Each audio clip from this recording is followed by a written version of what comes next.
Ladies and gentlemen, I'm going to call this meeting to order. Today is Tuesday, May 23rd, 2023. It's 9 a.m. and we're in the central jury room of the Ralph H. Walton Jr. Justice Center at 1200 West Pearl Street in Granbury, Texas. We are very pleased and honored today to have with us Pastor Alan Latta of Generations Church to give us the invocation. Pastor Latta.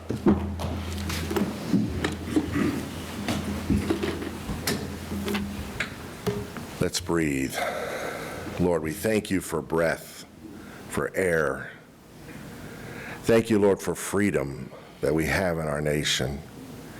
And Lord, as we exercise these freedoms today, we are aware it's not allowed in other places. So Lord, help us to use it wisely. Give us ears to hear and minds to understand and hearts to care and lives that walk our talk in Jesus' name. Pray for your grace. We receive your grace by faith from you, and Lord, may we extend that grace to one another. Lord, help our decisions to impact the future for good. In Jesus' name, amen. Amen. Please join me in the pledge to the United States. I pledge allegiance to the flag of the United States of America and to the republic for which it stands, one nation under God, indivisible, with liberty and justice for all. Now the United States of Texas. I honor the Texas flag. I pledge allegiance to thee, Texas, one state, under God, one and indivisible. Thank you all very much. Thank you, Pastor Latta.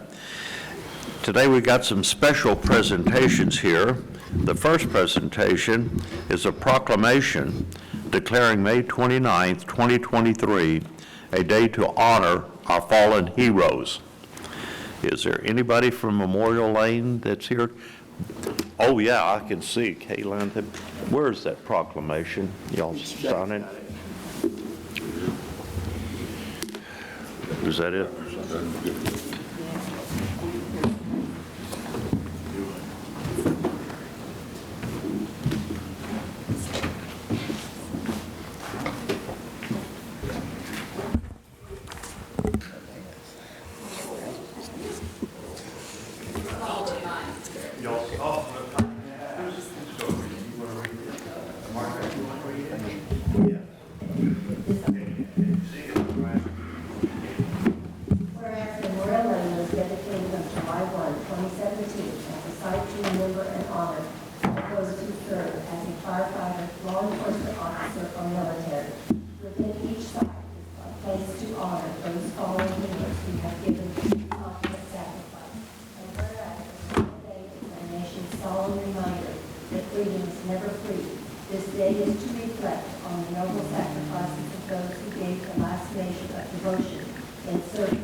man in the picture. Jack, thank you.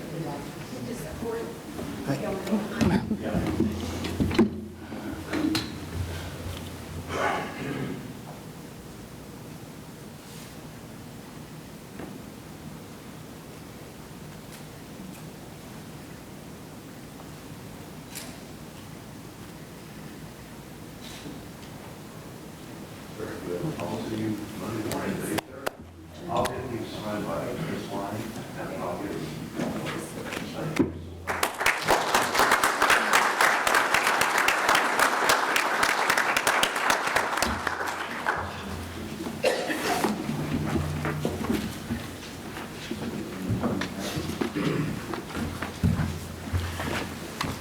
Okay. All right. The next special proclamation is to give recognition to the Daughters of the American Revolution. Is there any Daughters of the American Revolution here? Are you, Margaret Cook, you're into everything, aren't you? Come on.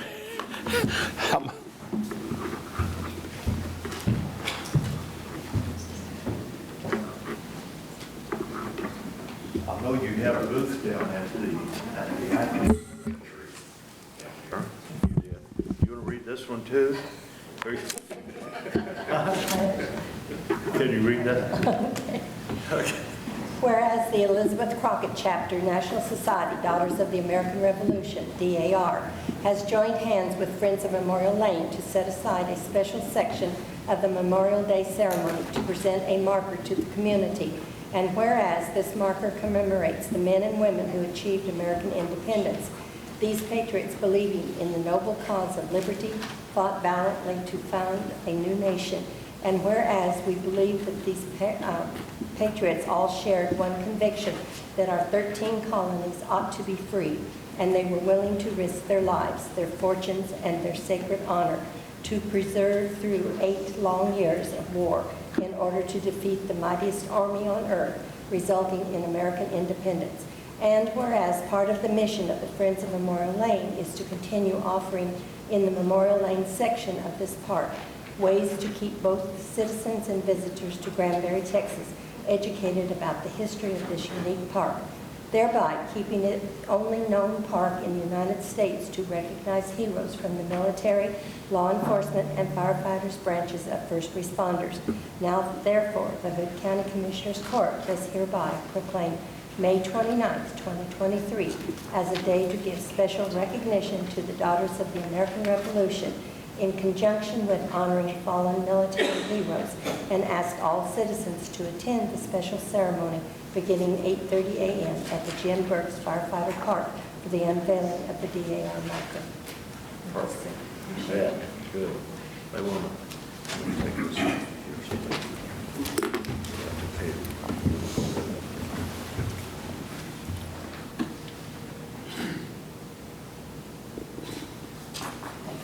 Thank you.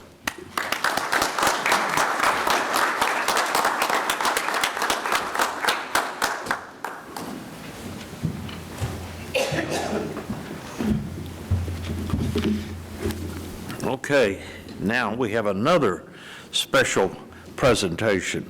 This is a proclamation to acknowledge the Hood County Sheriff's Office of Emergency Communications Center NCT 9/11 Awards. We have Leanna Russell from North Central COG. Well, welcome here, Leanna. How are you? It's good to see you. Good morning, Commissioner. And we got the sheriff, and we got the whole IT department, who really, what an honor this is for the sheriff, for North Central COG, for everybody here. This is a very important award. I'll let you explain what it is, Ms. Russell. Every year, NCT 911 gives out awards for across our region for our 13 counties that we serve for different awards.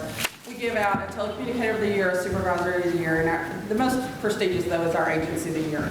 The criteria to be the agency of the year is to actually work with us and be a great partner. This year, Hood County was our recipient of this award. This was due to the fact that they never say no to us. When we bring new technology, new ideas, they never say no. They let me come in and do things crazy hours of the day, crazy hours of the night. They're always open to us. This year, we were proud to be the first in the nation and the only place in the state of Texas at the time to do real-time text with T-Mobile, which is a new service they're offering, which gives, what that is actually is just a voice call with a data capability that goes with it. So you're able to text in real time to the call takers. We were very proud of this. We were the first in the nation to do this with T-Mobile. We have been recognized at a national level, and we also have been recognized by the House of Representatives for this. And so we are very proud of Hood County Sheriff's Office and all they've done for us.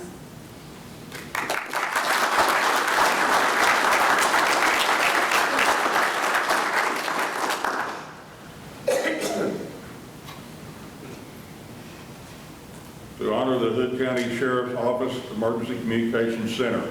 Whereas Hood County Sheriff's Office Emergency Communications Center received the 2022 NCT 911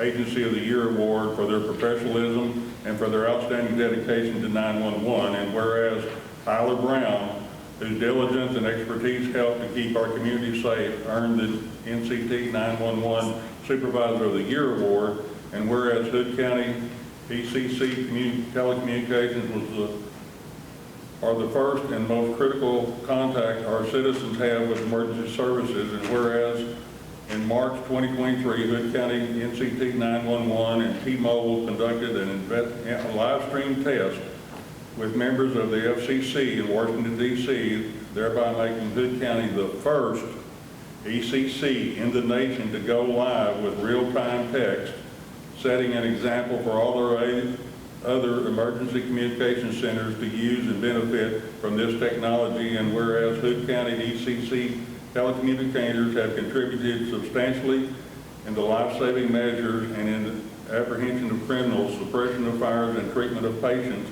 And whereas each Hood County ECC telecommunicator has exhibited compassion, understanding, and professionalism during the performance of their job in the past year.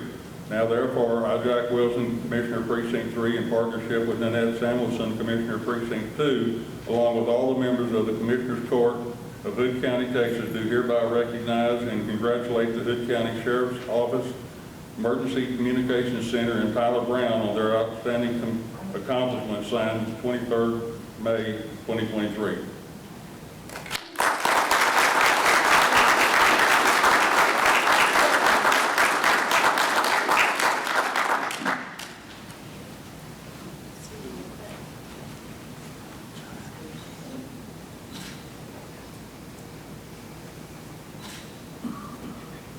And I wanted to say one more thing too, that like Leanna said, she comes to us, and I love being able to put Hood County out on the cutting edge of all the newest technology that's out there to keep everybody safe. So here a while back, I think it was Tarrant County, the Metroplex News said, yeah, we're just now getting text to 911. Well, we've been doing that for like 5 years thanks to the COG.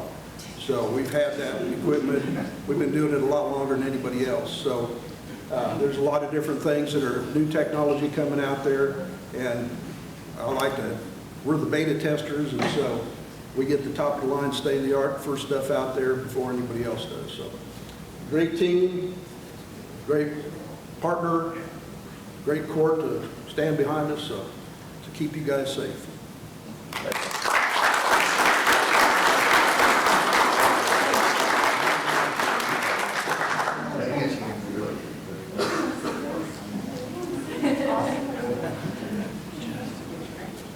And that night we knew we were going to get an award for one of the supervisors, but we had no idea about that.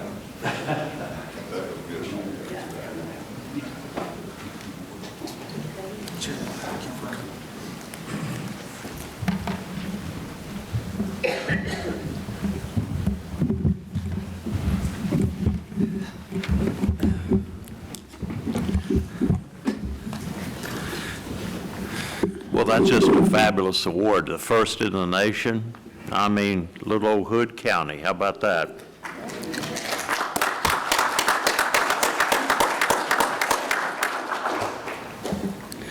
Okay, the next are the service awards.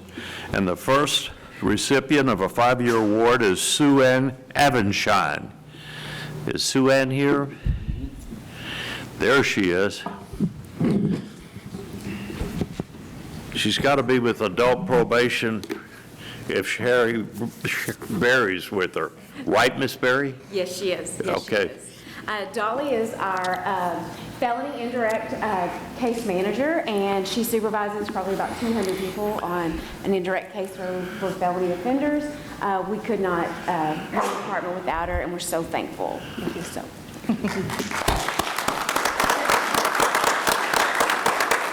Thank you.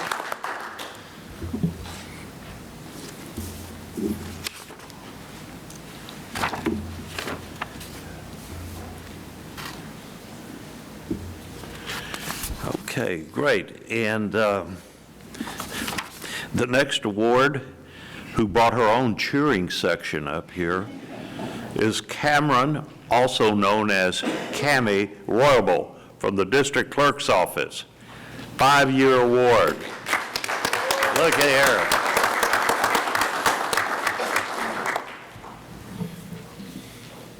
Of course, her boss is, everybody knows, is the district clerk, Tona. You can't have it, Tona, you're just looking at it there now. Okay. Cammie has been in my office for 5 years. She's been looking forward to being vested with the county. She does an excellent job at all of my collections and all of my tax cases for the county. And I'm very privileged to have her. I think all of our offices, just by them being here, she's a great person in our office, and she will do anything that she's asked to do by anybody, so.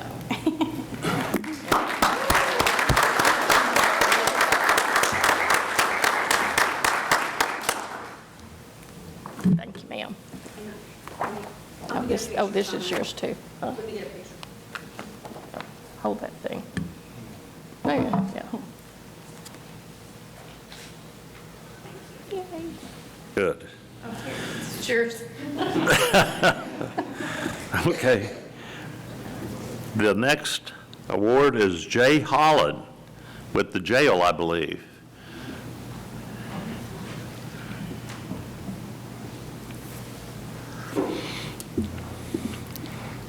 This is a good team here, ladies and gentlemen. What, 14 years in a row, Sheriff, now? Is it 14 or 13? Oh, That you passed the jail standard? We got 15 now, because we just passed the other one. So, Excuse me, 15 years in a row. yep. And that's a huge accomplishment, because we don't have a state-of-the-art jail, that's for sure. So, really, We just got great people. that's it. that take care of business. We're talking about the veterans and all that getting awards. Well, Mr. Holland here, he's been with us for a long time, for 10 years, and he's fought the Hood County wars inside the jail, so, Yeah. literally. So, thank you for being here. Good. He's on duty today, that's why he's dressed like this. And Eric there, Eric Tuberville does a great job. All in.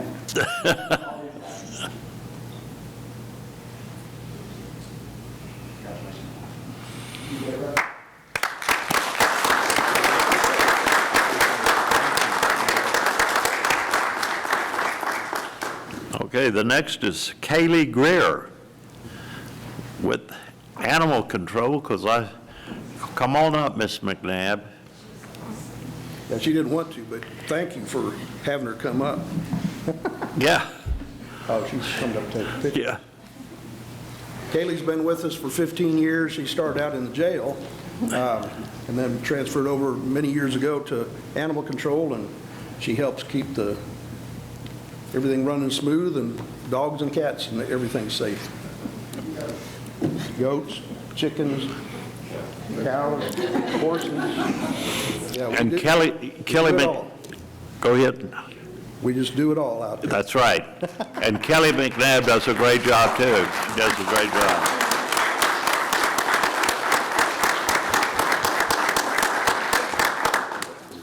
Thank you.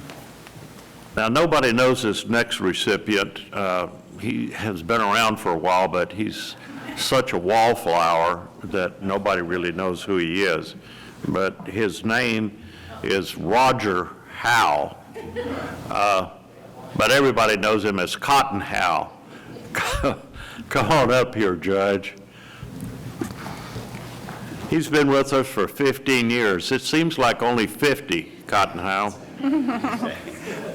You know, to get all sappy and sentimental, I believe in this 15 years that Hood County is better because you've been there serving it, and I know that it's a whole lot funnier. So. Thank you, Kevin. It's been an honor. It has been an honor. Thank you, Larry.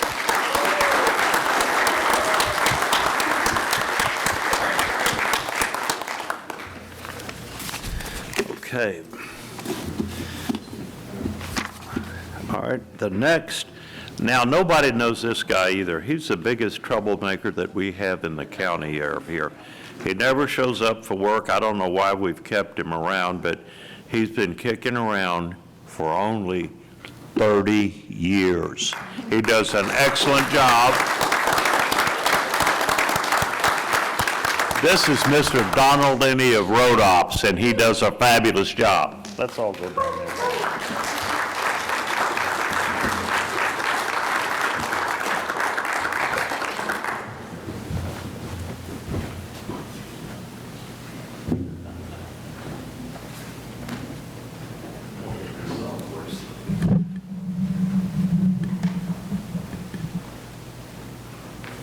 Who's going to present this to him here? You are. Well, you're going to get it, aren't you? Somebody.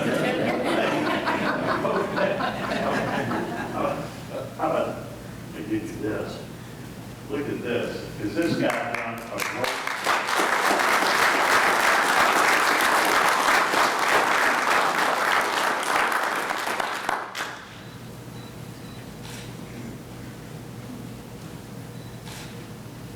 I'll tell you, there's not one single person in this county that will not say that this guy does an excellent job. He keeps his head down, he does an excellent job, and everybody knows him and respects him very much, especially your road office. They'll do anything for you. Congratulations, my friend. Stick around for another 30, okay?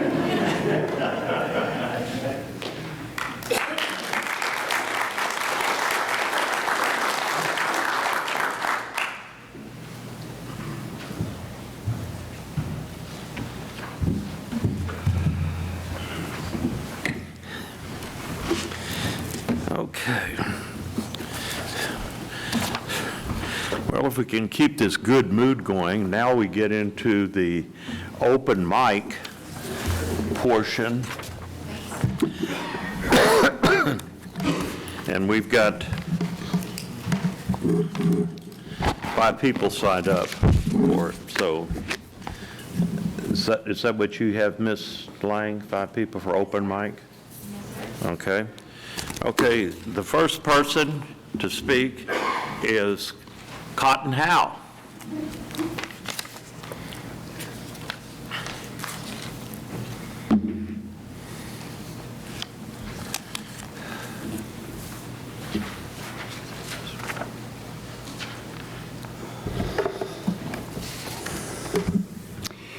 The Apostle Paul let Christians back then and Christians now, like everything in the Bible, it speaks to those people back then, it speaks to us now. Let every person be subject to the governing authorities, for there is no authority except from God, and those that exist have been instituted by God.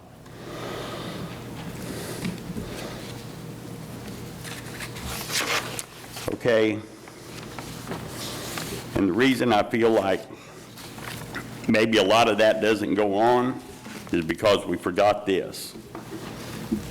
Jesus told us, you shall love the Lord your God with all your heart, with all your soul, and with all your mind. This is the great and first commandment. And the second is like it. You shall love your neighbor as yourself.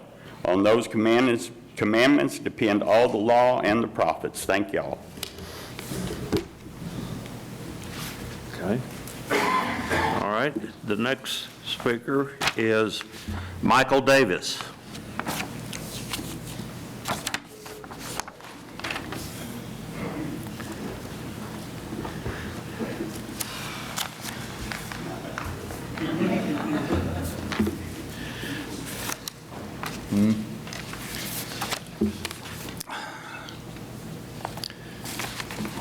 Last week at a school board meeting, you said you live at Hillside Drive. How long you can keep spinning that lie?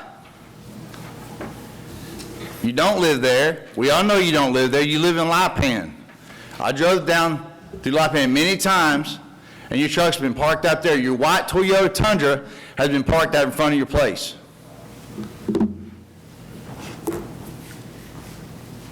The only reason you're not guilty of election fraud is we got 2 attorneys right now that won't do their dadgum job.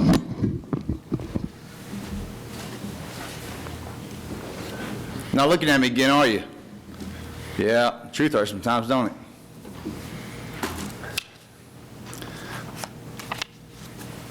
Once again, the only reason you're not guilty of election fraud is because we have 2 attorneys that won't do their job. These are also the same 2 attorneys that sat there and let some kid out in Crescent get the hell beat out of him with some pickaxe handles. And then, oh, we'll just let that one go. Got beat so bad, he was butt naked at one time.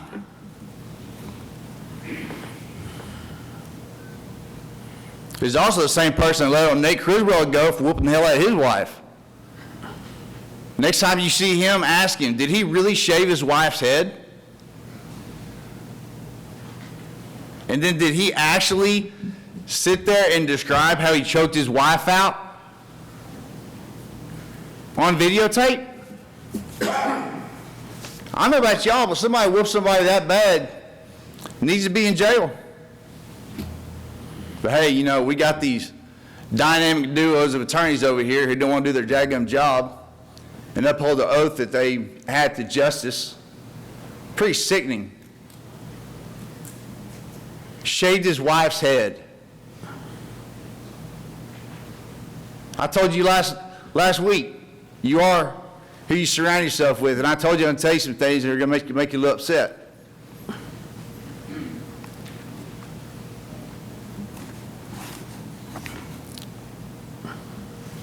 And he's your buddy.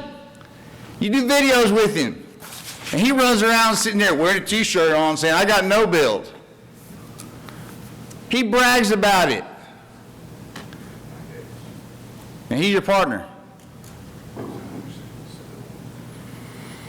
And you got, you know, Mr. Biggers back yonder, and he's sitting there suing the judge. You know, set up a GoFundMe account. He's only got $100 in there right now, by the way. He's so popular. This is sick, y'all. You got to stand up for what's right.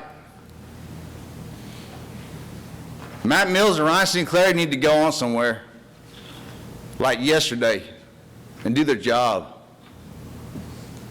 I personally think we should hold their funding accountable to the job that they do. But it's a little bit out of the realms, isn't it? So, I fought and bled for my country. Apparently, I'm not done. The oath never expires, y'all. Yep. I wouldn't look at me either. You're pretty consistent about that, aren't you? Appreciate it. The next speaker is Tina Brown.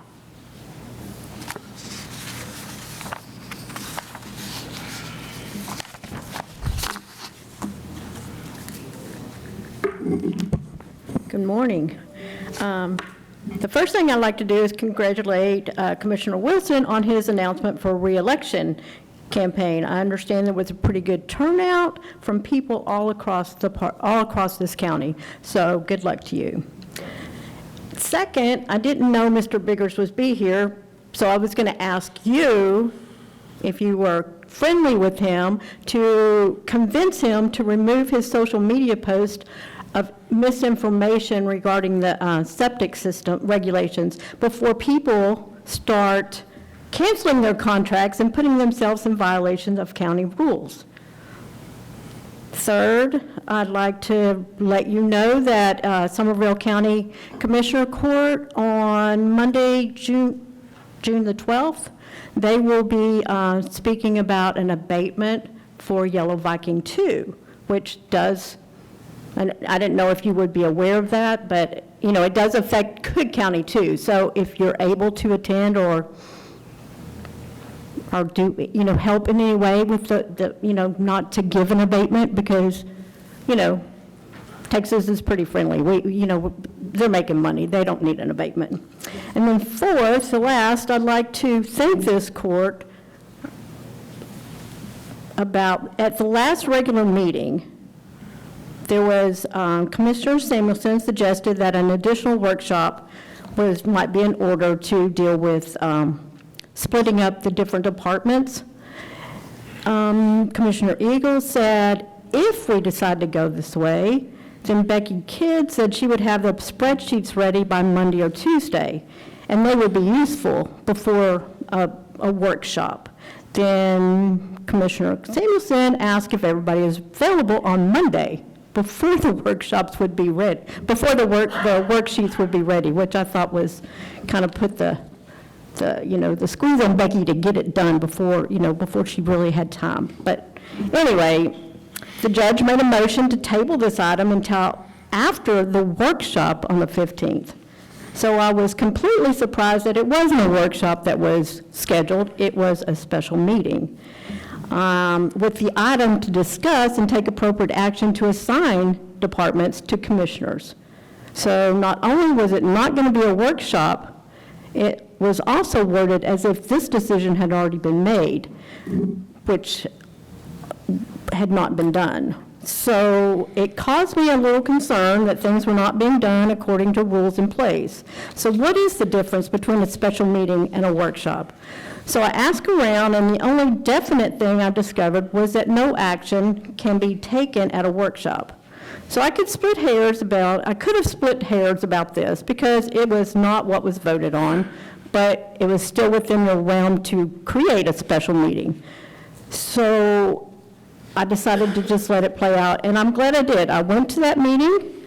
It was, in my observation, workshops are pretty informal. Everybody gets to talk as long as everybody is respectful, and that's what happened. Special call meetings are more like regular meetings. So this was, although you called it a special meeting, it was actually done like a workshop, and I'm glad it was done that way because I think we all came away with a lot of information, a lot of exchange of ideas. This gave everyone a chance to talk, and I think we have a greater understanding of the enormity of this budget process. Communication is key. We have to stop listening in order to respond. We have to listen to understand. So I want to say again, thank you. Thank you for how that meeting was run. Thank you for what you do, and good luck with this budget. Thank you. Thank you. Okay, next is Brad Yarborough.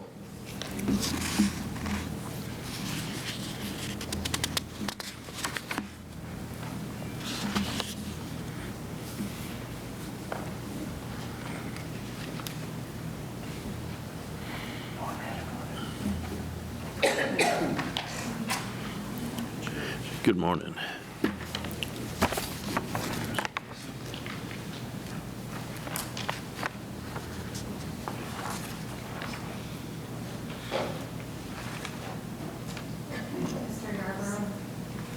Can I give you mine after I'm done? Morning, Judge, Commissioners. The last time I was here, we were talking about the constables and their numbers, and I considered it pretty much a dead issue. But then it's come to my attention that Commissioner Samuelson's telling everybody that I made up the numbers I presented to you guys. I wouldn't have believed that, but I heard it from 4 different people. And I don't know why you would tell people I'm making up these numbers. These numbers you can get yourself by doing an open record like I did. And these are the numbers that are presented by the constables themselves at their monthly reports. So I don't know why you would be telling people I'm making up numbers. So I did some more digging, and if you look on your first page of the packet I just handed to you. This is from John Shirley to the other constable saying, hey, I'm going to be taking back some of my work. So why is he taking back some of his work now? I'll answer for you because, one, it's budget time. And he's wanting money, what you said at the Commissioner's Court, that he wants a new clerk or someone to help him. If he doesn't do any work, why does he need someone to help him? Well, pretty much so he can take tax dollar money and do nothing like he's done the last 3 years. I don't think that's right. The numbers proved it. If you don't believe me, show me different numbers. Those are the numbers that the constables reported themselves. The second reason why he's taken back some of his work, it's election time. Well, you know, someone who doesn't do any work is not going to get reelected, so now he's going to start working again. I can't speak for everybody, but for me, once again, I want a constable that's going to work all the time and not just when it's election season or when it's when the budget's coming out. So we turn to, switching gears, go to our second page. This is a letter that our Mr. GOP Steve Biggers sent out, not only to the paper, but to on his Republican page. It's just full of lies. And I would like for you guys to investigate this and just like Tina said, take this down, because he's going to cause people to get in trouble for telling them they can do their own septic system. This guy, every time he posts something, it's pretty much a lie on his page. For a guy who says he's a Christian, he's doing the devil's bidding, and it's not right. If you look at all his posts, I mean, almost every post on there is just full of misleading lies and nonsense. And I think it's kind of funny because he says he's trying to grow the Republican Party, but yet when he gets caught in these lies, he'll delete those comments when people catch him, and then he'll block those people from his Facebook page, which if you go look, I almost bet there's more people blocked than there are members on that page. So he's telling everybody here that, yeah, you can do your own septic system. And then he says, hey, follow the money. Well, if you follow the money's going to Biggers, because he's trying to do this class that he's not technically supposed to teach, and to make money off these people. He's preying on them. It's just a con. So if you go to the third page of our handout, you'll see where Matt Mills had pretty much said the same thing I'm saying. You cannot do your own your maintenance contracts on your septics right now. He says it's got to go to the TECQ, and they have to, and there's a 4-step process, and we're only on step number 1. So I would like for you guys to investigate this, make him take this down, stop misleading the county, because he's going to cause people to get in trouble because he's flat out lying to them. Thank you. Okay. The next speaker is Harold Granick. You pass. Granick passes. The next is Katie Lang.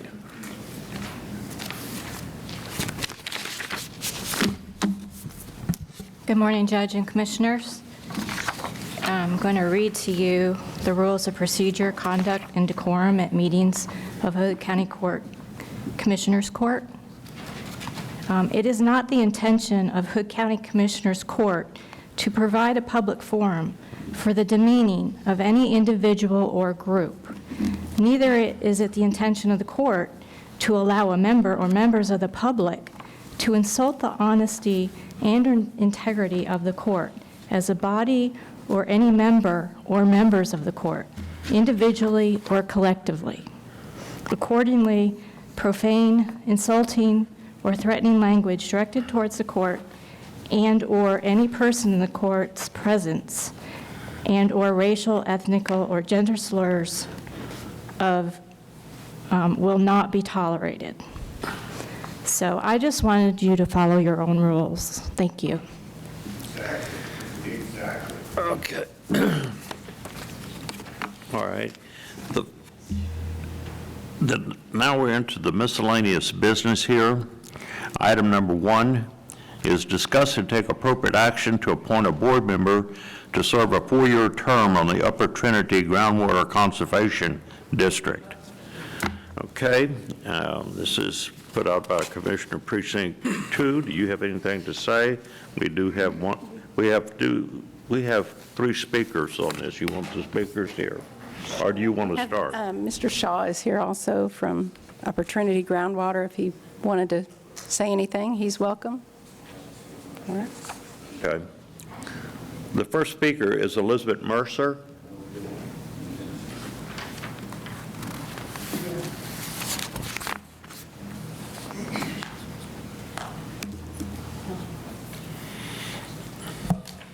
So, good morning. And since I'm short and you usually have to ask me to pull it down, here we go. I don't have an objection per se to the gentleman that you're presenting because I don't know him. You need to pull it a little closer to your mouth. I'm sorry. Just pull it down. It'll be okay. Okay, can you hear me now? Yeah. Okay, sorry, it's hard being short. I don't have an objection per se to the gentleman that you're putting on, that you're nominating because I don't know anything about him. But I do have some concerns, generally speaking. I would like to know his position on how you're going to control growth in this county. You know, there was kind of a brouhaha, and you removed the guy who stepped up and said all growth in this county going forward should begin with a floor of 5 acres. And he got removed. It was a real slick political move. And for me, it undermined the integrity of the Upper Trinity Groundwater Board as well as this board, because it should never have happened. We had an appointee who understood what was going on, who understood the growth, who understood the concerns of people like me.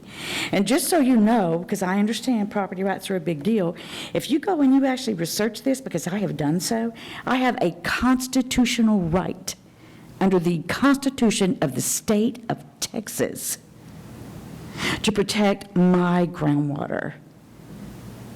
Because I looked it up. So if you're going to put this gentleman in there, I would like to know what is his opinion on the I don't say it's legislated yet, but the bill that they're talking about that's going to impact the Cross Timbers Aquifer, because there's language in there about eminent domain. And if it starts in one place, I'm concerned it will start in another. I know that the Upper Trinity Groundwater Board did not endorse that. And the representative has actually represented our county. I know he's a great guy, but I want to know what that means. And I would like for someone who is going to represent me to actually look at it. I want to know where we are, because while it's true that we have the exact same amount of water, and I understand that we do, that is referencing salt water, which I personally can't drink. What we are facing is a legitimate groundwater global shortage. So if we're going to grow this county, and if we're going to share our resources with the rest of the counties, then I want to know that the person on the Upper Trinity Groundwater Board is going to represent me, my constitutional rights, to protect my groundwater. And it's here, and I'll be more than happy to look it up, but I don't know why you don't look it up, and I don't know why they don't look it up. Because if this grandma from Lipan can look something up, so can everyone else. So if he's going to be on there, I hope you answer these questions. And I think that transparency is the way to go. It's not fair, since my trust has already been violated, and I'm not alone, by a slick political move that, by the way, has no real precedent. Even federally, they don't do that. So if you're going to undermine my faith and my trust by saying, hey, court, you're lame duck, so this guy that you nominated isn't going to be here, and we're now more important than the court before you, so we're going to put our guy in. Well, see, that's a huge violation of trust for me. So I'm watching, but I would like for all of you to be transparent, and I would like for you to start asking questions and then letting us know. Again, the Texas Constitution says I have that right. Thank you. Thank you. All right, next is Tina Brown. In Texas Constitution, I can read, and next time you decide you're going to harass somebody, it's not even like you just did.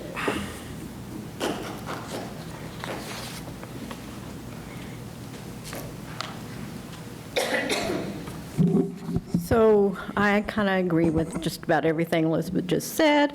I just wanted to ask you to be very careful in your decision. This last appointment was a total disaster, the way it was handled, in my opinion. Taking care of our groundwater is so very important, and when she talks about growth, that is very important too. I would have loved to known ahead of time who has applied for this position, so I could have maybe done a little more research on who is running or who wants this position, so I could make an educated guess and maybe have helped, with more ideas about one way or the other. But I only know that the one guy that is on the board I don't know if there's anybody else running. So before you make this decision, it would have been nice if the community could have known who was running and maybe helped you make that decision. Thank you. Okay. It was posted. Yeah, and that was the only application. Huh? That was the only application. Was it? Yeah, it was posted on our website for almost a month. And then, About who was? No, to receive applications. Oh, I know, but I mean, I can't really make an educated decision on who I think would be best. That was the only application we got. Oh, okay. Yeah. Well, okay. Okay. But I didn't know that either until I asked the other day. So, okay, thank you. Okay, next is Dr. Harold Granick.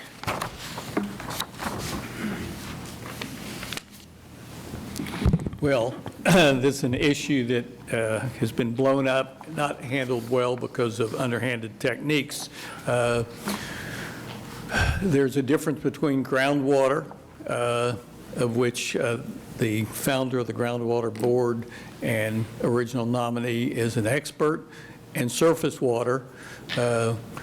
I think it's important that we appoint a groundwater expert, as Mr. Massey has been. He proposes, well, the opposition opposes having 2.5 times wells per land. That's great if you're just into development, but we're going to eventually run out of groundwater, as has happened in the western states. And during these droughts, we can see the problems occurring. So I would like if there would be less politics and more science in these decisions. And so it'd be nice if we went back to our original nomination and be less concerned about just exerting power. Thank you. Thank you. That's all the speakers that we have on item number 1 under miscellaneous. Does anybody else wish to say anything else? Yeah, I got something.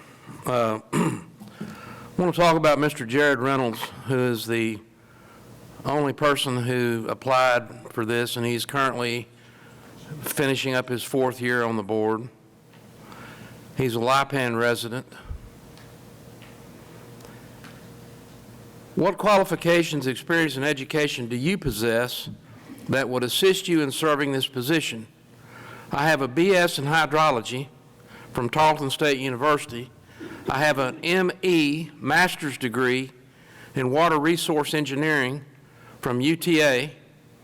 I have 2 to 3 years of research study on my PhD from UTA. I studied groundwater modeling under Gordon Bennett. I hold a Texas engineering license, and I'm a licensed AA operator for water and wastewater. I also practice water resources engineering full-time. Why are you interested in this job? I understand surface and groundwater. I have a passion for understanding for the protection and stewardship of water.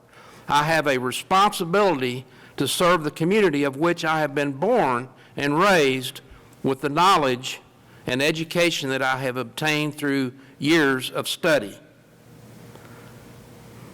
My children are 6th generation Lipan residents. I have concerns about the future. I wish to be a steward of these resources. I was born on a farm in Lipan and have always been a conservationist by nature.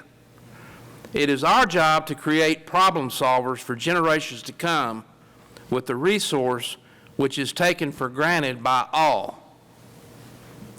Now, I've heard naysayers up here that don't like what we're doing and the choices we're making, just like the last choice with Mr. Bob Lusk, who has his degree in hydrology and understands surface water immensely, and also the symbiotic relationship between surface water and groundwater.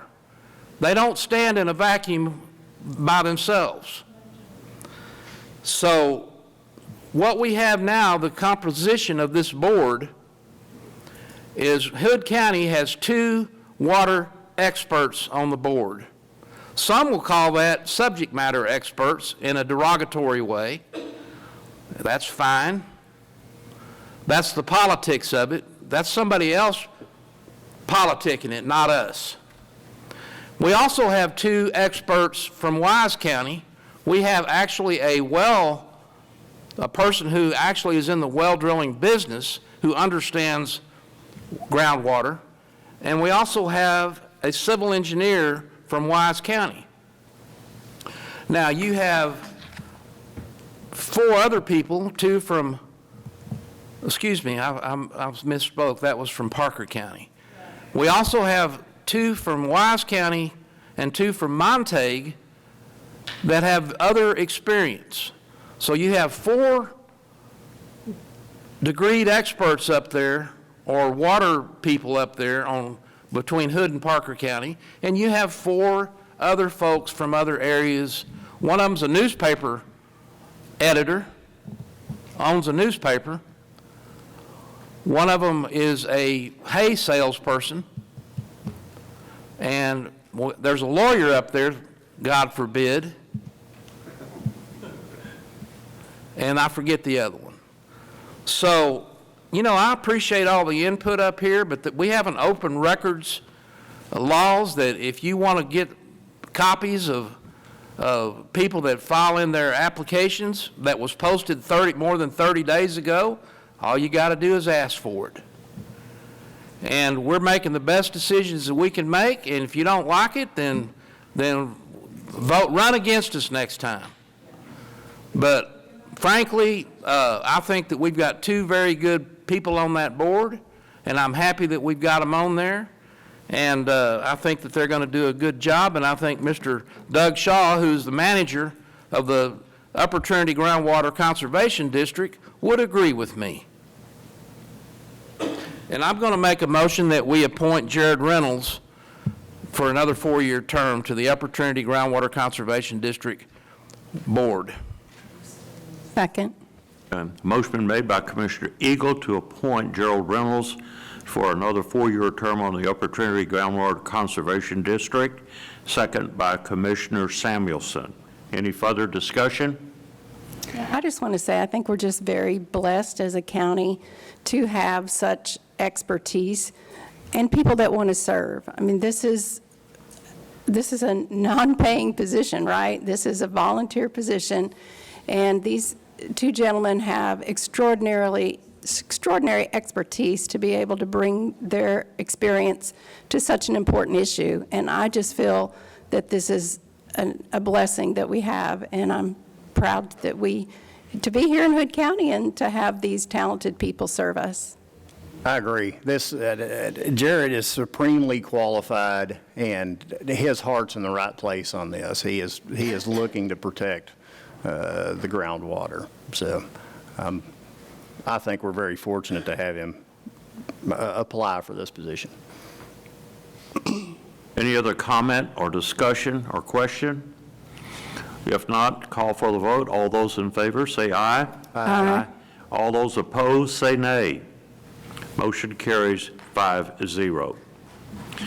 Item number 2, discuss and take appropriate action to approve the request of the County Court at Law to purchase 23 new chairs for the County Court at Law jury room and courtroom from Fund 55, not to exceed $16,500. Mr. Glenn Tillman. Good morning, Judge, Commissioners. As you mentioned, County Court at Law is requesting up to not to exceed $16,500 for chairs. I looked at the chairs yesterday. The ones in the courtroom are in pretty bad condition and a safety issue. The chairs in the jury room, there's 6 of them, They need 12 in there due to the type of cases that they'll be handling in the future. And so this is the request that they have made. Okay. Any question or comment? Yeah, they're in pretty bad shape. Okay. Do I hear a motion? Yeah, Judge, I'll make a motion that we approve the county court at law to purchase 23 new chairs for the county court at law jury room and courtroom from Fund 55, not to exceed $16,500. Second.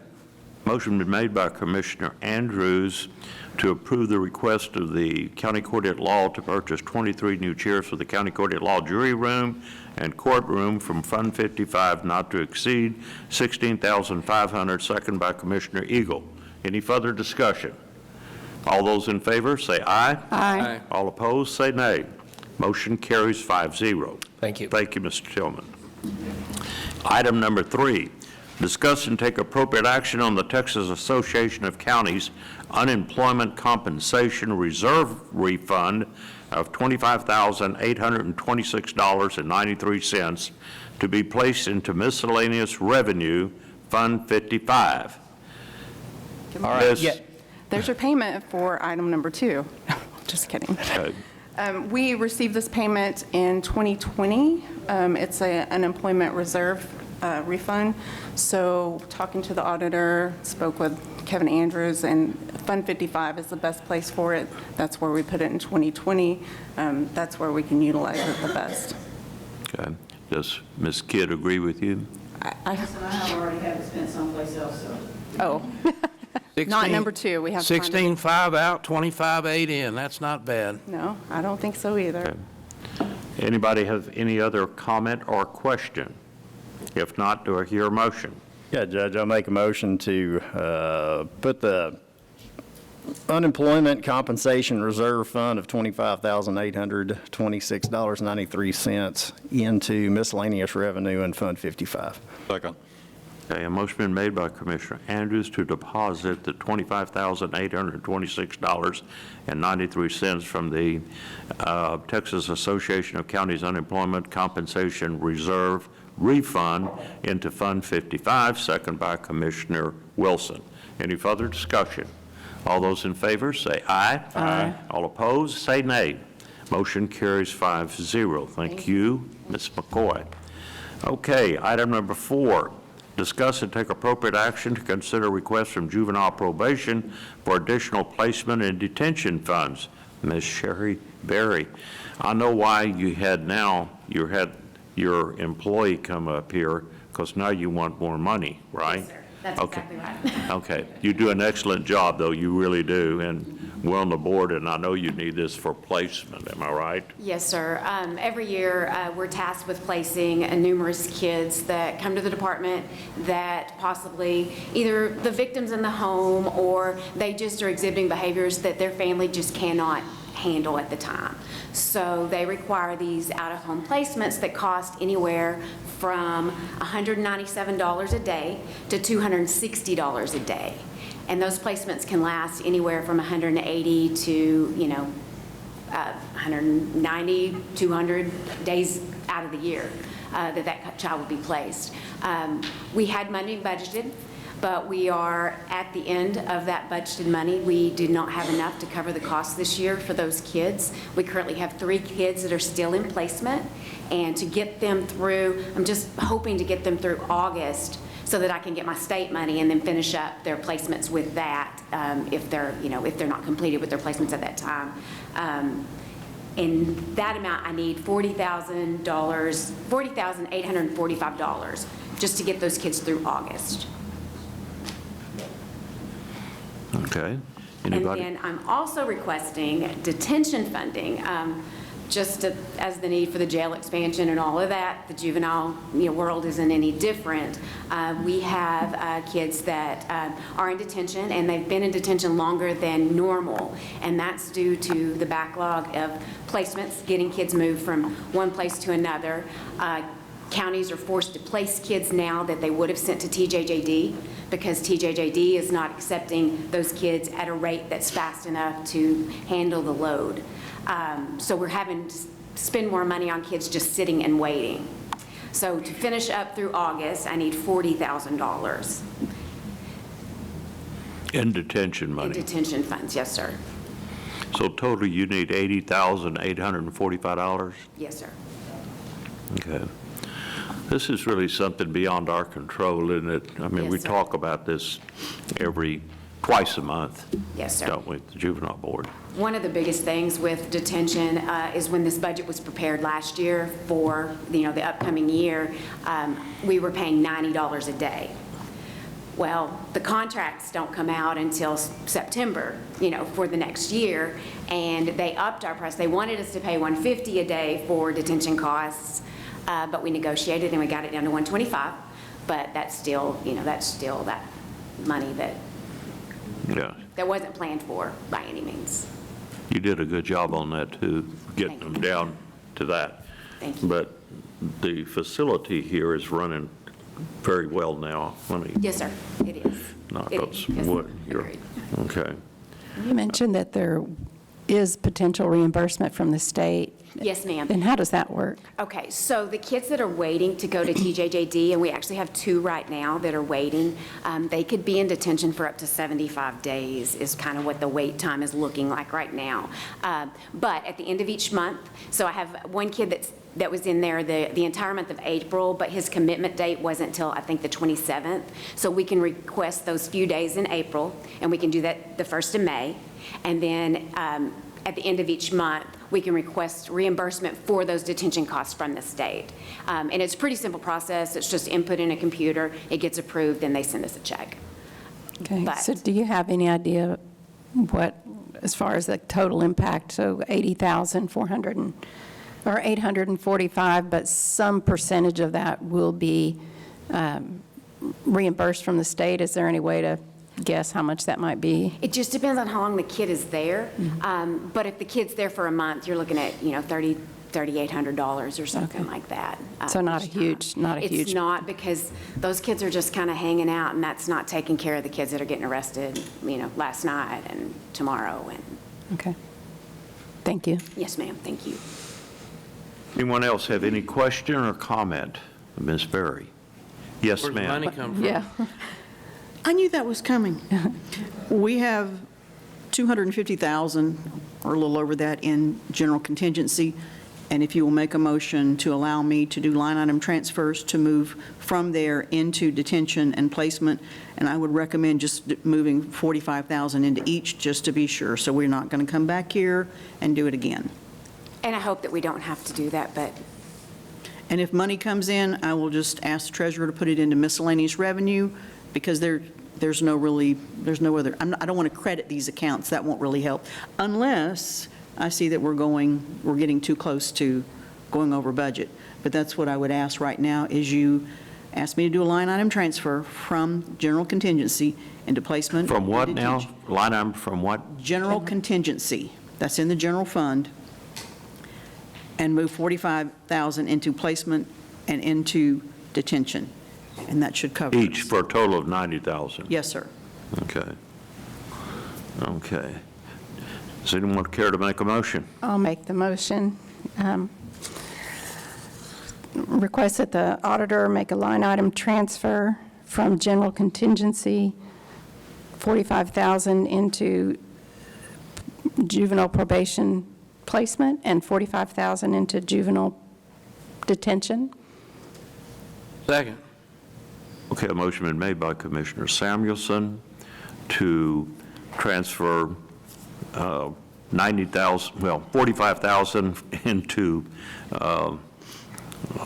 juvenile placement and 45,000 into juvenile detention from the general contingency fund with a line item transfer into the juvenile department, and that any refund that we got be placed into the miscellaneous revenue, correct? Yes.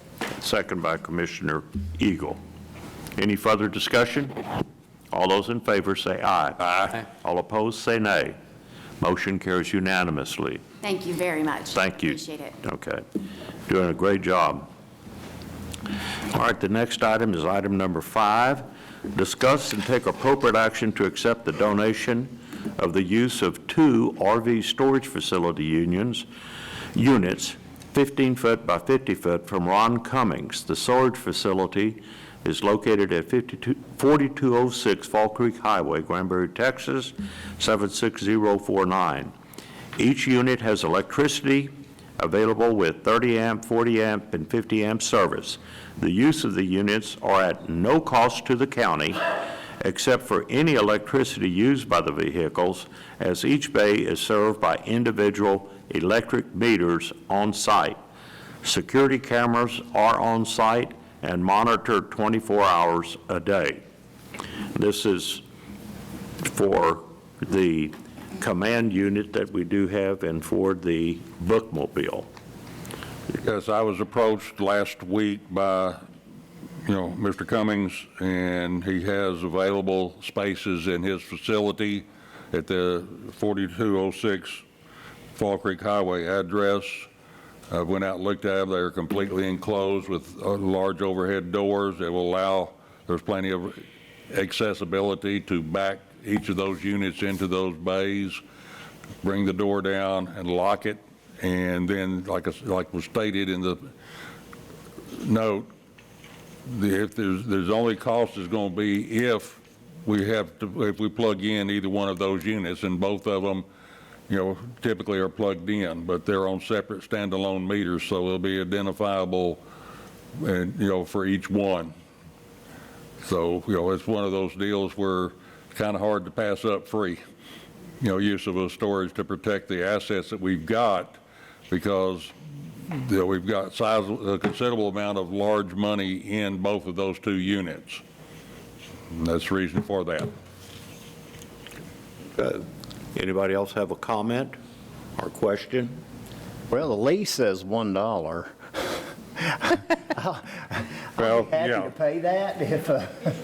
That was put in by the county attorney. It's already done. All right, good deal. And Mr. Cummings has already signed and agreed to what's in the lease, right here. That was, Mr. Mills and Mr. Cummings have discussed this, and this is what, they come up with. So, the dollar came from that, Mr. Mills.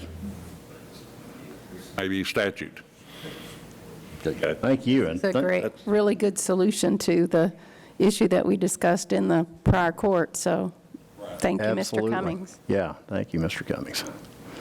I think this is a pretty good deal. Okay. If there's no further discussion, do I hear a motion? Yes, I move that we authorize and accept the donation of the use of 2 RV storage facility units, 15 foot by 50 foot, from Ron Cummings for the storage facility located at 4206 Fall Creek Highway, Granbury, Texas, 76049, in accordance with the lease that was developed between the county attorney and Mr. Cummings. Your second? Second. Okay, a motion been made by Commissioner Wilson to accept the donation of the use of 2 RV storage facility units from Ron Cummings pursuant to the lease that's been approved by Matt Mills for $1 at no cost to the county except for any electricity that's used, second by Commissioner Andrews. Any further discussion? If not, all those in favor say aye. Aye. All opposed, say nay. Motion carries 5-0. Our thanks to Ron Cummings for this generous offer. Okay.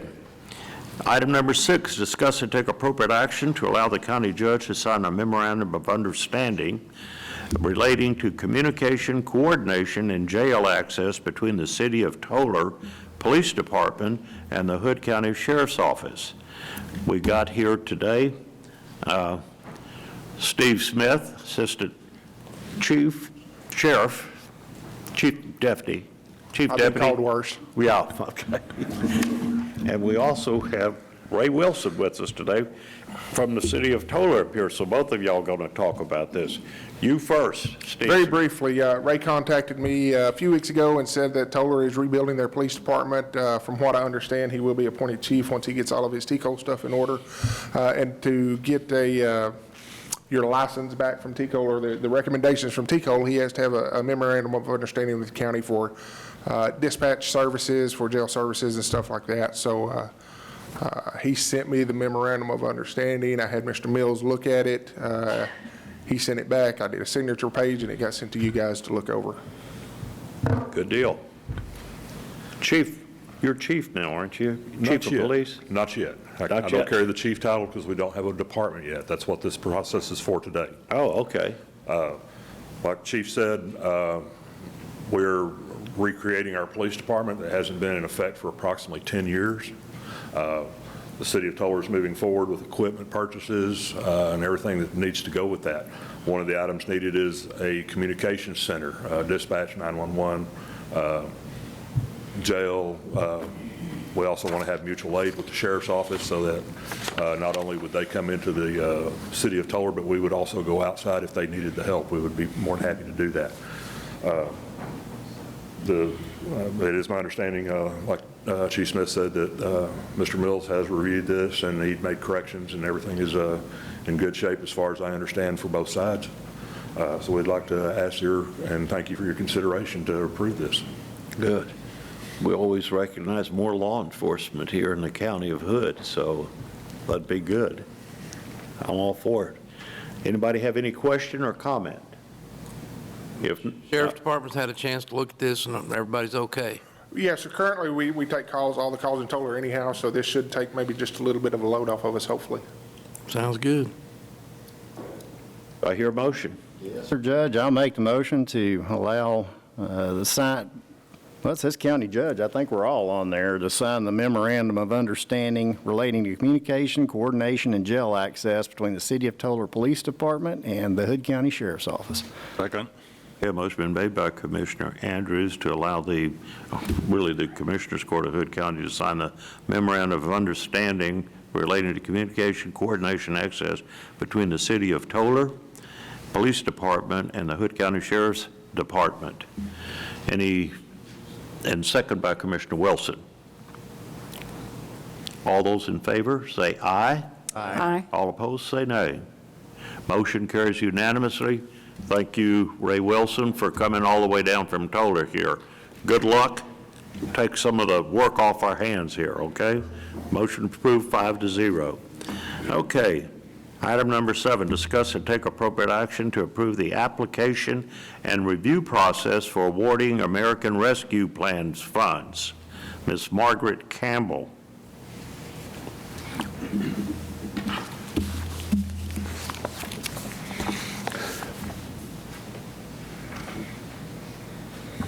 Judge, Commissioners.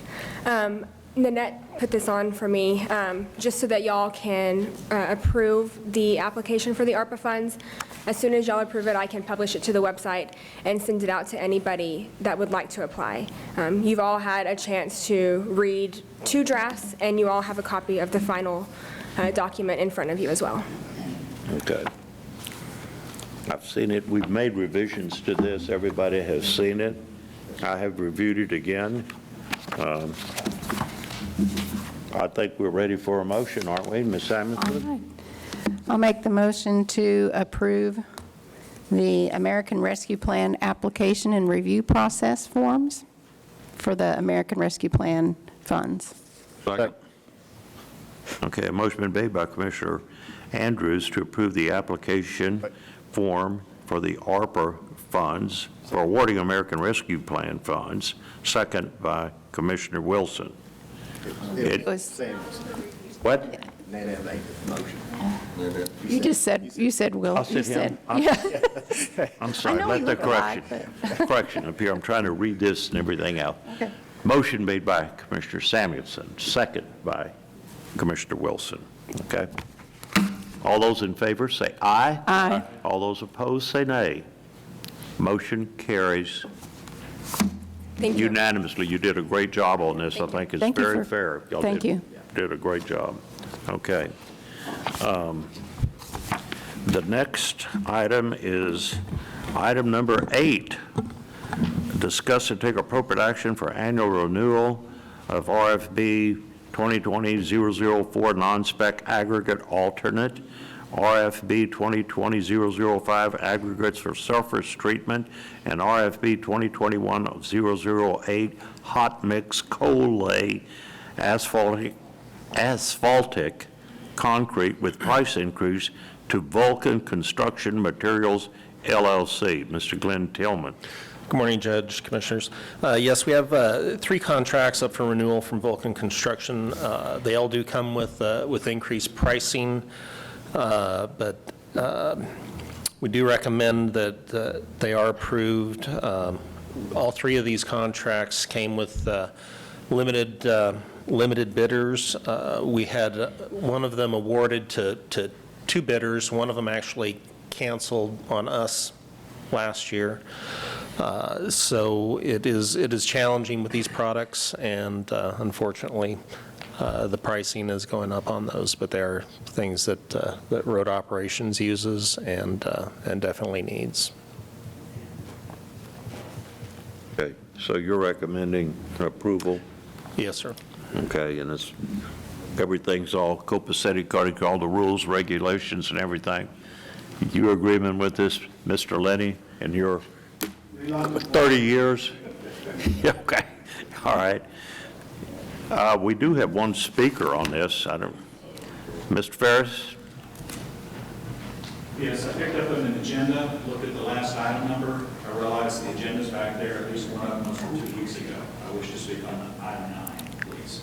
Oh, on item 9? Yeah. Okay, well, this is item 8, okay. All right, all those in favor of... Make a motion. Oh, yeah, okay. Will somebody care to make a motion? As I move that we approve the annual renewal of RFB 2020-004, non-spec aggregate alternate, RFB 2020-005 aggregates for surface treatment, and RFB 2021-008 hot mix coal lay asphaltic concrete with price increases to Vulcan Construction Materials LLC. Second. Motion been made by Commissioner Wilson to approve the annual renewal of the specs on all these RFBs as stated in my motion, or as I read it, and as he's just stated, and as second by Commissioner Samuelson. Any further discussion? If not, all those in favor say aye. Aye. All opposed say nay. Motion carries 5-0. Thank you again, Mr. Tillman. Okay, item number 9, I think you want to table that, is that correct? We actually have a gentleman here to answer questions at the court. Oh, good. Oh, that's Mr. Curry? No. Huh? No, I think he's a speaker. Okay, go ahead. So we All right, have... let me go ahead and read it. All right, item number 9, discuss and take appropriate action to approve the quote for sealing the external walls of the jail and/or the LEC. Okay, go ahead. Yeah, so I believe we have Mr. Michael Meals here. He's with SDB Contracting Services. They put forth a competitively bid job order contract for the ceiling of the external walls, plus several options.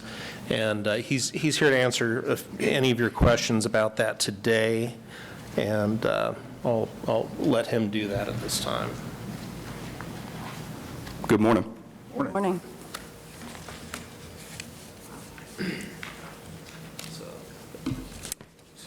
This is what I emailed out to you last Friday. Basically, I think some of your concerns were about the longevity of the product and what type of warranty that comes with. So you'll see your base bid is for the jail itself, the CMU structure. That CMU structure has evident water damage. It needs to be resealed 2 coats. We need to trench around that structure approximately 36 inches down, about 600 linear feet, 611 linear feet, so about 2 football fields worth of trenching, to actually repair and patch the foundation, the footing, apply an acrylic seal on it. That acrylic seal should be good for 10 to 15 years. We can only offer a 5-year material warranty on that and a 2-year workmanship warranty. The reason being on that, short of a warranty, is as that building moves, that acrylic's going to crack with it. So you'll see alternate 3 is a moisture membrane that we apply over that acrylic. So you're going to get that base bid with the patching, the acrylic, the moisture membrane, a protective board, and that's good for 40 years. So Okay, could you repeat that? The first option, the acrylic seal, is 5 years, you said? that's a 5-year material warranty.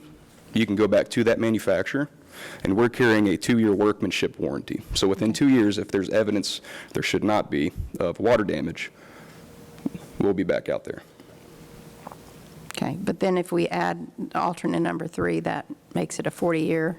Yes, ma'am. So that will make it a 40-year, and we have a 5-year workmanship warranty. So within 5 years, we will remobilize, address any water penetration that we see, reseal it, backfill the trench. After that, you can go back to the manufacturer for an additional 35 years. And all of that would be put in writing in the contract? Absolutely. Okay, some of the questions I had were just following your exhibit and your estimate page. I didn't see an estimate for the gaskets on the windows. Was there a estimate for that? So I actually included that in the brick sealant proposal. That should be alternate number A. 2? Alternate number 1. Okay, so the gaskets are, the sheriff window gaskets are, That is included in there, and it should be spelled out on the proposal form and the Exhibit A.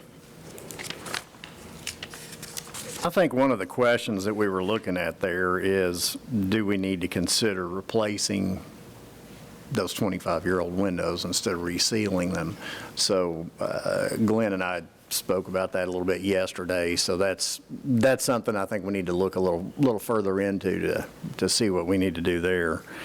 And then, of course, on that same alternate plan there are no weep holes in the brick on the LEC.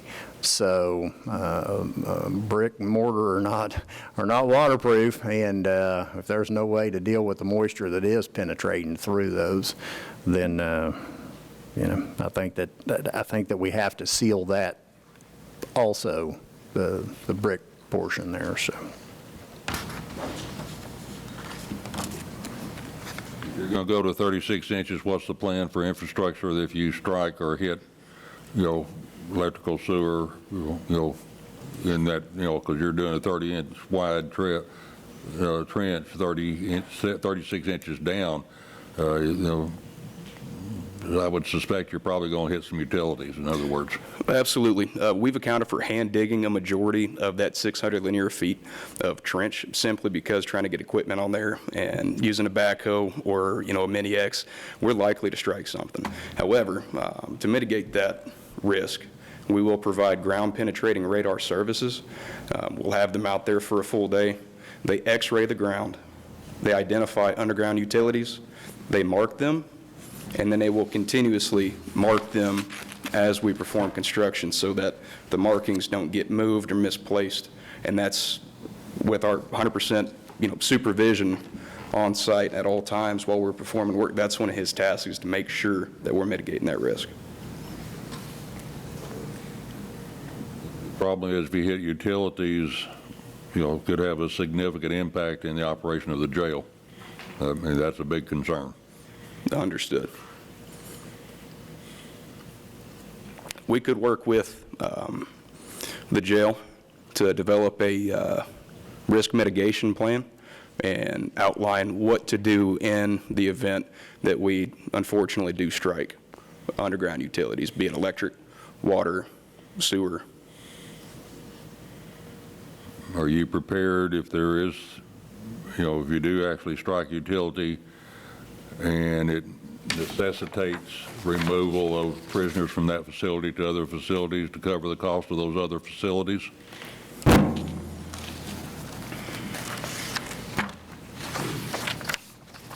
What utilities are down there, Commissioner? Right next to... I'm not I sure. may That's what ask. I'm just asking the questions.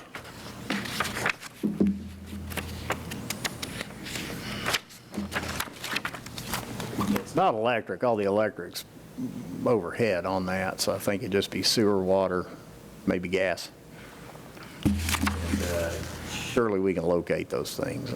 Yeah, we'll absolutely be able to. We do this quite often. We've done a lot of exterior work. We've done a lot of exterior improvements involving trenching. We've bored down, 20, 30, 40 feet. We're more than prepared to identify underground utilities. The only thing I'm looking at is if it does happen, the prisoners have to be moved to another location. There's some significant expense involved in that. You could put a clause in the contract to take care of that. We could do that. Yeah, I'll stand behind utility locates for sure. So I'm willing to add that. So if, in other words, if you hit a water pipe, you fix the leak. You hit a sewer line, you'll fix the sewer line. No, absolutely. And there's no underground electric there, right? There should not be. I don't see any. And is there gas? I mean, Commissioner Andrews mentioned gas. Is there gas into the jail? Brittany? I believe so. Stoves Okay. are all run off gas. Okay. I believe so.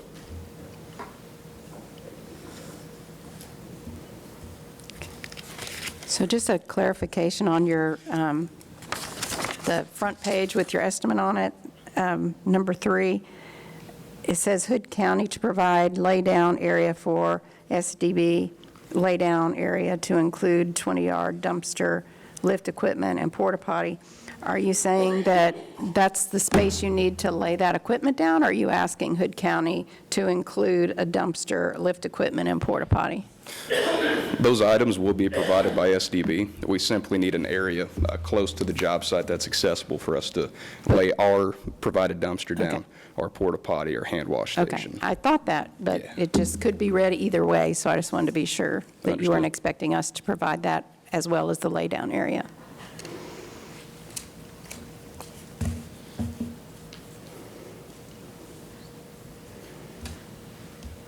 Anybody, what are we gonna? Well, I think Mr. Ferris wanted to speak on this. Mr. Ferris, you want to speak on this?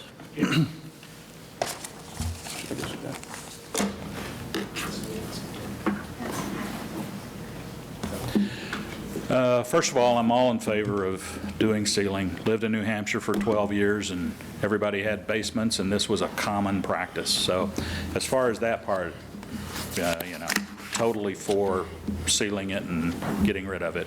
One comment you made about humidity, pretty much everybody up there uses a dehumidifier and pumps it into a pump and gets rid of the humidity, and those things are cheap, even for, 2,000 square foot basement that I had. My only real concern is that you're going to be getting a professional engineer to look at the foundation movement of that building, all right? And if there is any work that he has to do, they would probably be putting piers around, and they'd have to dig a trench around. So I would just hope that you have at least an understanding, a completed engineer's report before the trench is filled in. If you could come back and do it later, that would be great.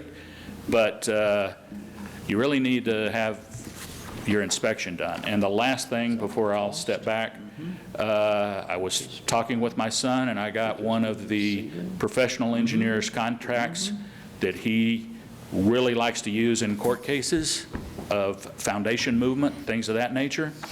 I haven't been able to contact him yet, but I do have a name of an independent engineer in foundation movement, usually drainage issues, water, plumbing, leaks, things of that nature, that I will get that information and forward it on. I just didn't get it quick enough to be able to contact him before that. But yeah, and I really think that all of the soil, that 3 foot of soil, I would be surprised if the engineer didn't say, you need to move that back, cut a trench, a ditch, and put a retaining wall and get that away from the side of the building, which would solve a lot of the seepage issues into the building. My unprofessional opinion, but from past experience. Thank you. There was another Curry. speaker. Another speaker. I don't have one. Yeah, please. I don't have a document for him. Yeah, he filled out a form. Good morning. I appreciate the opportunity to address the court. I'm Walter Curry. Oh, yes. I've been following the jail progress along. I applaud the effort to take some steps forward here. I am a retired architect with 45 years' experience, and 4 or 5 of those were jail projects. As I'm pleased with your stepping forward, I first meet a question, and a lot of that has surfaced already, because there are many waterproofing systems out there for various conditions and cost and life expectancy that you haven't had an opportunity to sort through prior to this moment. I think that's unfortunate. But the first question that hits me is, the court at this point, as I am aware, has not yet decided whether or not this existing facility is part of the 20-year future, or you're looking at a short-term fix on this building to get you to the new building. That's a 5-year kind of future. They don't have that answer, so as you might work with a designer, he's going to ask that question and you can't answer it for him. I guess the worst-case scenario is you reach for a 20-year future on these small items that you're beginning to do, not knowing what's going to come. And that's where I get a little bewildered. The court paid an architect a sufficient fee to analyze the existing building as well as propose a program for the new facility. So you have sitting there a professional that is educated about this building, easy resource for you to have reached out and said, can you come talk to us about your recommendation of the best system, the most appropriate waterproofing techniques for this condition? Easy, simple, not a lot of research, and he generates a full specification that establishes material quality and installation. What I don't see in the hip pocket kind of solicitation that went out, that's good for my sidewalk in my front yard, but I don't find it sufficient information for this level of quality and moving forward, because installation is not addressed. Warranties are made up of 2 things. One is a project warranty by the manufacturer, a product. The other is the installation process that the manufacturer requires in order for them to cover their product. That's not in this specification. And when I see in this spec industry standard, I've been in the mud with a contractor trying to agree on what industry standard is, and I will assure you, you can't find it. So I'm back to this idea of this objective professional that you could have resourced to help you with these kinds of small steps as a fully developed specification. And that's the principal thing I wanted to ask the court to really think about, that as you move into the future, that the court has done its best to stay and use a credible process of solicitation and award. This, for everyone sitting here on this court, is probably a significant legacy item for the county of Hood. And I know you're serious about it, and we're serious about it. So I'd ask you to stay engaged and do the best you can, maybe a little more thorough consideration of what the right steps are for the community to really know what a great job you're trying to do for us. And that's the only point I'm trying to make today, and I appreciate your attention. Thank you, sir.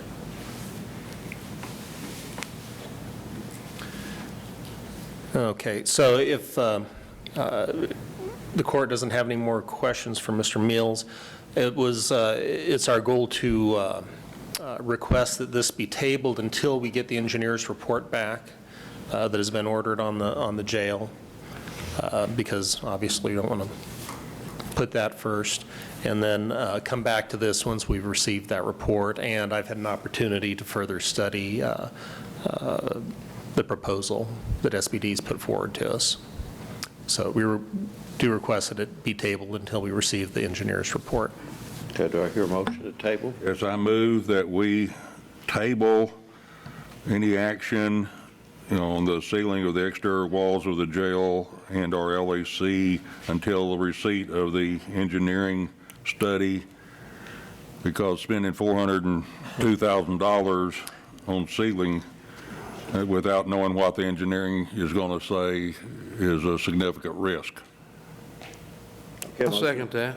A motion been made by Commissioner Wilson to table item number 9, which is the ceiling of the external walls of the jail until we receive the engineering report, and second by Commissioner Eagle.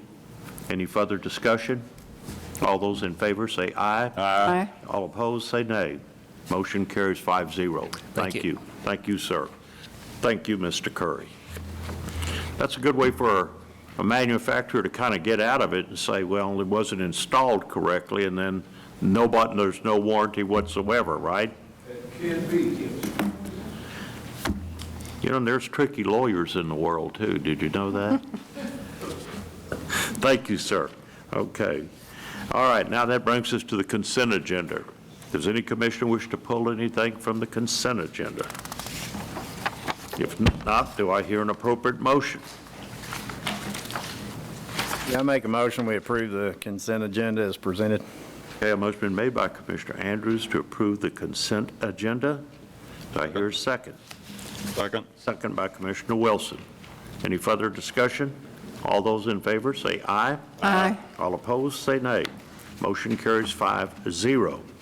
Okay, nothing from road ops. Mr. Lenny, you got all your accolades today? Okay. In 30 years. Huh? Okay, all right, good job. All right, now development, Mr. Clint Head. Morning, Judge, morning, Commissioners. This first item I've been asked to withdraw, but I think we probably should make a motion and do all that to withdraw it so it doesn't automatically get approved by the time clock. Okay, and that's on plot on Martha's Ranch edition? Yes. Okay, do I just hear a motion? I'll make the motion to withdraw the final plat request of Martha's Ranch Edition, Lot 1, block, doesn't have a block on it. Block 1. Block 1. Second. Okay, motion been made by Commissioner Samuelson to withdraw from consideration the final plat of Martha's Ranch Edition, Lot 1, second by Commissioner Andrews. Any further discussion? All those in favor say aye. Aye. All opposed say nay. Motion carries 5-0. This next item I put on here so we could just discuss what we discussed in the workshop and just get some direction from y'all going forward if y'all wanted to take another look at that draft I made for the RV park regulations, and or if you just want me to redo them, whichever way y'all want. And then the other deal is, last week we were notified that the Hood County News is only going to be going to one circulation a week. That will kick replats down the road a bit if you got to do them 3 times and then at least 7 days before the court. So if it's all right with y'all, we all can't vote because I put no action, but I'm going to draft some regulations based on a statute, Local Government Code 232-0095, that allows us to adopt 3 different municipal codes that would pretty much streamline the replat process, where if it's 6 or less lots and they're just combining and they're not subdividing, if they're not making more lots, then they go through as an amending plat, and that'll save some money on the advertising budget as well. So Clint, I don't know if this will impact or not, but there's a bill that looks like it's going to make it through the legislature to have the cities and counties only be able to put in regulations and things that are already approved by the state. So I don't know if that impacts the municipal code that you're talking about, because some of those will be rolled back. This pretty much defines everything by the state. I mean, it's a law that, in those municipal codes, it defines exactly what we can do and what we can't do. Okay. Just wanted to know if you had looked at that at all, that bill. We don't have an amending plat in our reg, so I'd have to write a whole new section. Well, there's also a bill coming through about not having to go to print for posting notifications too, right? That's House Bill 622. Well, that'd be good, but If that ends up, then we're, anyway, if we went to an amending plat for these simple ones that are just combining two lots, it'd just be a one-time through instead of us coming to set a public hearing and do all that. It'd just be a motion item. I do think we need to go forward with revising the development plans.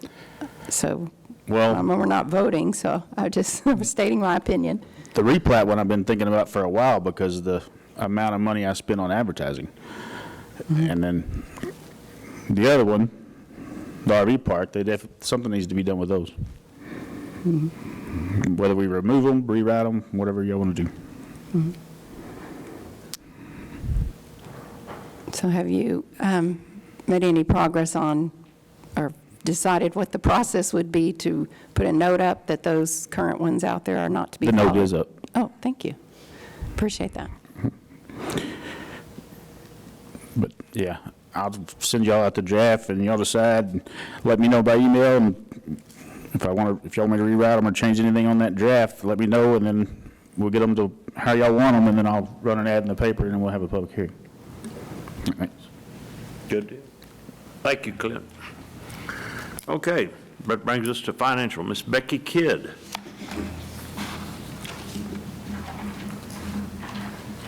Judge, Commissioners, for this court, your expenditures are $521,304.41.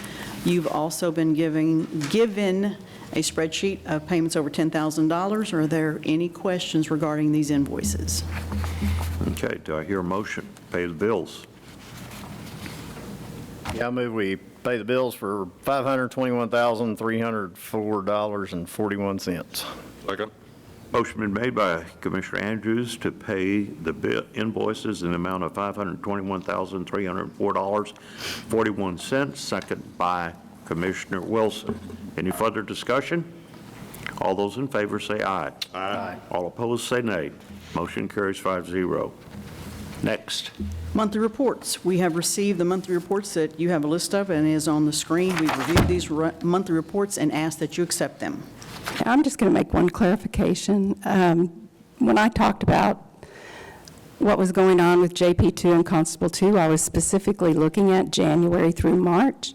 The information that was provided was 2-year, by another person, was a 2-year monthly average and a monthly average for fiscal year, which are two different ways to look at things. There's a way when two people can be right. They're just looking at different points in time. I was looking at strictly January through March, and I will continue to follow that, as we know that there is a backlog in JP2, and they are working diligently.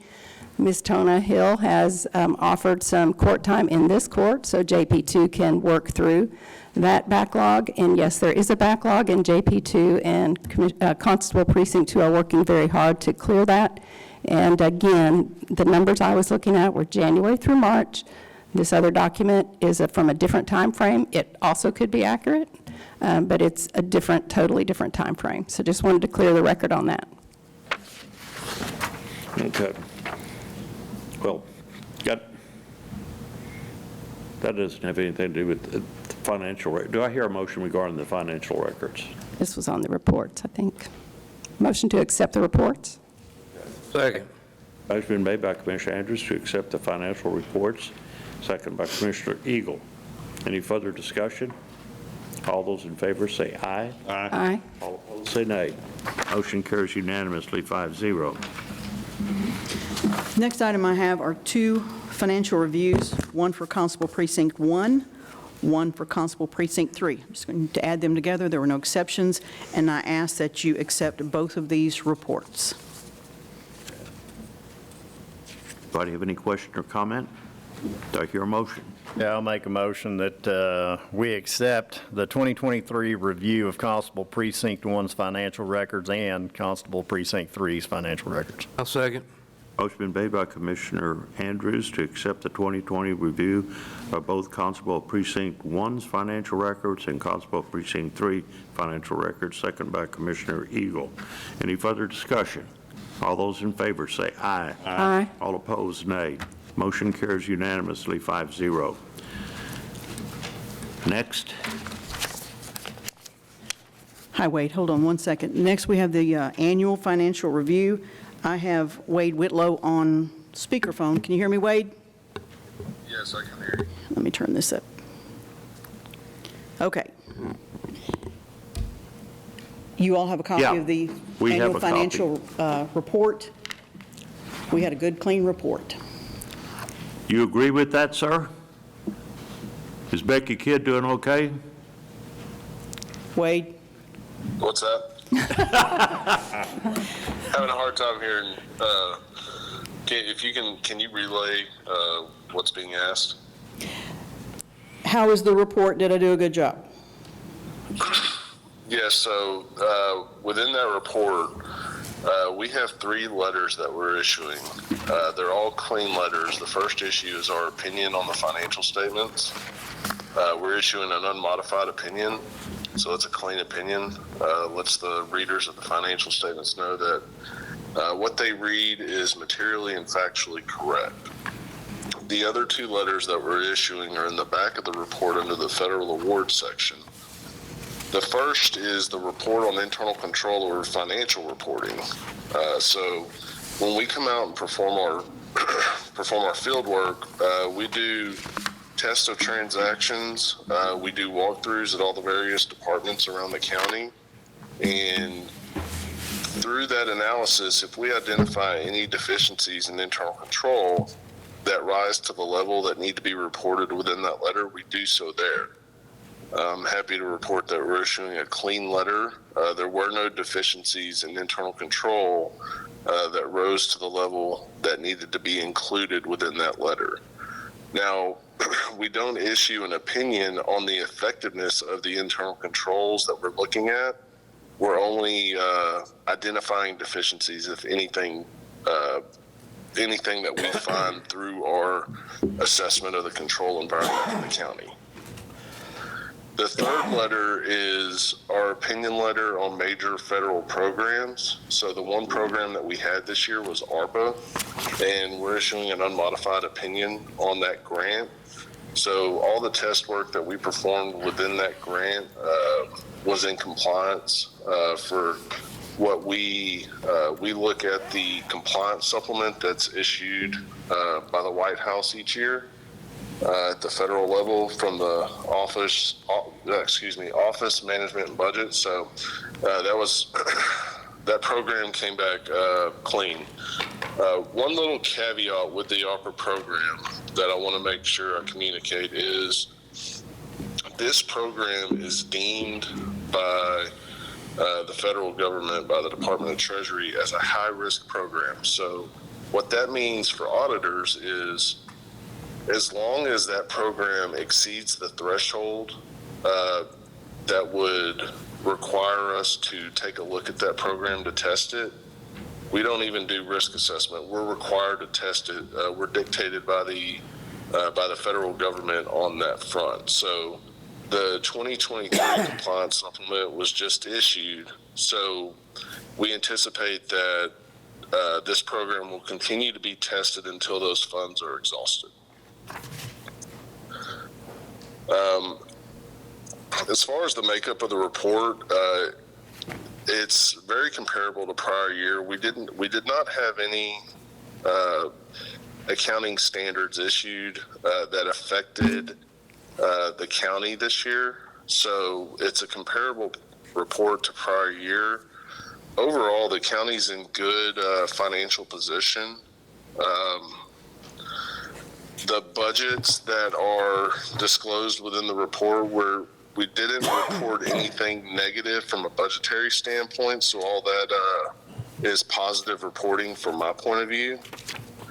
Other than that, everything within the report, all the required note disclosures, and there's a lot of various information throughout the report that we're required to put in there, and then some supplemental information for the county and the readers that allows them to get some more information regarding the financial and budgeting of the county.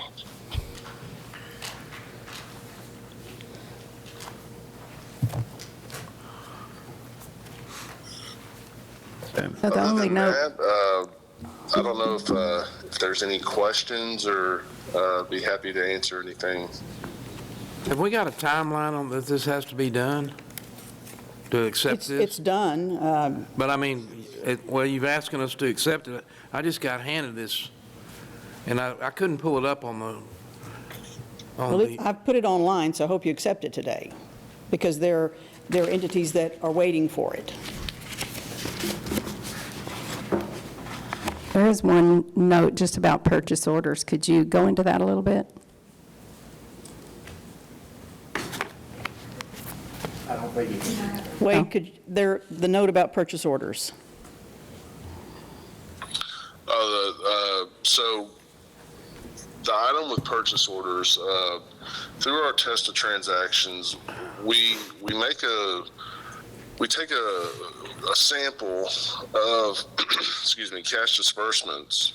We take 40 samples, and we had I believe 1 or 2 cash disbursements that didn't have purchase orders attached that would have been an expenditure of funds that would require a purchase order. So that comment, it's not an overarching issue within the county, but so we chose to include it in an advisory letter just to make sure that the county's aware that, you know, that process may need to be looked at just to make sure that it's tightened up a little bit. I mean, with the number of disbursements that the county has, you're bound to have a couple here and there. It's just, excuse me, tightening up those areas where that does occur. So we just need to look at that. I mean, 2 out of a sample of 40, so it's, I don't know how many invoices you have a month, or we have a month, of purchase orders. Quite a few. So I signed 300 checks, so it's a lot of invoices. And I'm not sure what it's on. And when I find out, I will figure out what's going on. Okay. We just have an opportunity to improve. I mean, that's the good thing about these audit letters is, especially when it's a good report, when there are opportunities, you always want to know where there could be things to improve. So I thank you for Absolutely. putting that on there, and we need to figure out, you know, how we can improve that. Any other question or comment? Thank you, Wade. Thank you very much, Wade. I appreciate y'all allowing me to do it over the phone. I have my daughter's graduation this afternoon, so she's very thankful for y'all allowing me to do that, so I can be there for her. From graduation from, Yeah, good deal. Keep up the good work. If they have any questions, I will make sure that they have your email address, okay? Yes. Any questions that any of y'all have as y'all look through any of the information that's provided to you, please reach out, give me a call, send me an email. I'll be happy to discuss those with you and get any questions answered. it's 130 pages, and even getting it on Thursday, it's quite a task to go through 130 pages within a short period of time. So I'm sure I'll have a few questions. All right, well, thank you again, Wade. Okay, thank you. Okay, Any other question or comment? Do I hear a motion? To accept the annual financial review from Kennemer, Masters, and Lunsford. I move that we accept the 2022 annual financial review from Kilmer Masters and Lunsford LLC. Do I hear a second? I'll second the motion. Any further discussion? All those in favor say aye. Aye. All those opposed say nay. Abstain. What do you say, abstain? Okay, motion carries 4 to 1 abstention. Thank you. Thank you, Ms. Kidd. Okay, that's all the county business today. The meeting is adjourned. Thank you very much.